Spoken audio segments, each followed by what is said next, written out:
ان کا سامنا اپنے رشتہ دار نعیم سے ہوا۔ نعیم نے ان سے پوچھا، اے عمر، یہ اپنی تلوار لیے کہاں جا رہے ہو؟ عمر نے جواب دیا، میں محمد کو قتل کرنے جا رہا ہوں، جو قریش کے معاملات میں فساد ڈال رہا ہے اور ان کے معبودوں اور باپ داداؤں کی توہین کر رہا ہے۔ یہ سن کر نعیم، جو خود بھی خفیہ طور پر مسلمان ہو چکے تھے، فکر مند ہو گئے۔ انہوں نے چیخ کر کہا، اے عمر، کیوں یہ بے وقوفی کر رہے ہو؟ کیا تم سمجھتے ہو کہ ان کے قتل کے بعد ان کا قبیلہ تمہیں زندہ چھوڑ دے گا؟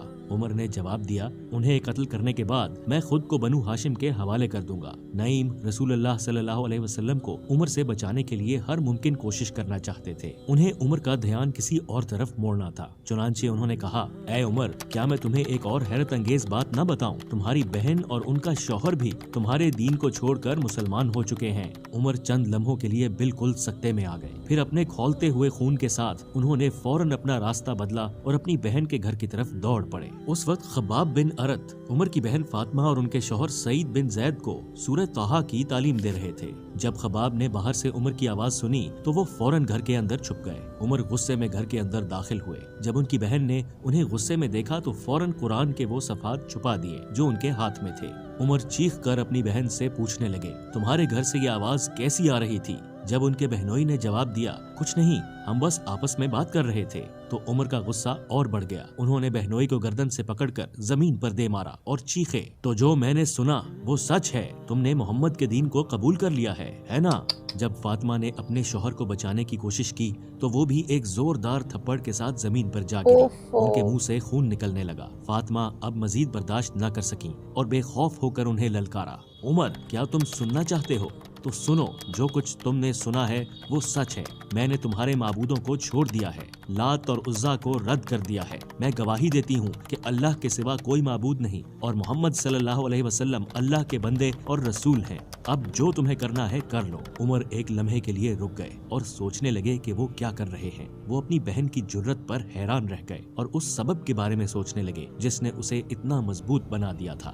جب انہوں نے بہن کے چہرے پر خون دیکھا تو ان کے دل میں رحم پیدا ہوا۔ وہ اپنی بہن فاطمہ کی طرف مڑے اور کہا، وہ چیز مجھے دو جو تم پڑھ رہی تھیں، میں وعدہ کرتا ہوں واپس کر دوں گا۔ کیا رسول اللہ صلی اللہ علیہ وسلم کی دعا قبول ہونے والی تھی؟ اپنے بھائی کی ہدایت کی امید میں انہوں نے کہا، تم پاک نہیں ہو کیونکہ تم اس عقیدے پر ہو جو اللہ کے ساتھ شریک ٹھہراتا ہے، لیکن قرآن کو صرف پاک لوگ چھو سکتے ہیں، تمہیں پہلے غسل کرنا ہوگا۔ عمر نے ان کے کہنے کے مطابق کیا، پھر انہوں نے وہ صفحات دیے جن پر قرآن کی آیات لکھی تھیں، اور پھر عمر نے سورہ طٰہٰ کی ابتدائی آیات پڑھنا شروع کی۔ طٰہٰ، ہم نے تم پر قرآن اس لیے نازل نہیں کیا کہ تم تکلیف اٹھاؤ، البتہ یہ اس شخص کے لیے ایک نصیحت ہے جو ڈرتا ہو۔ اسے اس ذات کی طرف سے تھوڑا تھوڑا کر کے نازل کیا جا رہا ہے جس نے زمین اور بلند آسمانوں کو پیدا کیا۔ وہ رحمان کائنات کے تخت سلطنت پر جلوہ فرما ہے۔ جیسے جیسے وہ پڑھ رہے تھے ان کے دل کی سختی اور چہرے کا غصہ آہستہ آہستہ ختم ہو رہا تھا۔ وہ اپنی بہن اور بہنوئی کی طرف مڑے اور کہا،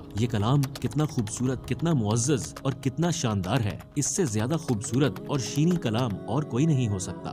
دونوں نے خوشی اور حیرت سے ایک دوسرے کی طرف دیکھا۔ عمر کے دل میں اب ان الفاظ کی مخالفت کی ضد باقی نہ رہی تھی، ان کا دل تسلیم کر چکا تھا۔ یہ سب کچھ سن کر خباب اپنے چھپنے کی جگہ سے باہر نکل آئے اور خوشی سے پکار اٹھے، عمر کے لیے خوشخبری ہو، رسول اللہ صلی اللہ علیہ وسلم نے اللہ سے دعا کی تھی کہ وہ اسلام کو تمہارے ذریعے قوت دے۔ عمر نے ان کی طرف رخ کیا اور کہا، مجھے بتاؤ رسول اللہ کہاں ہیں؟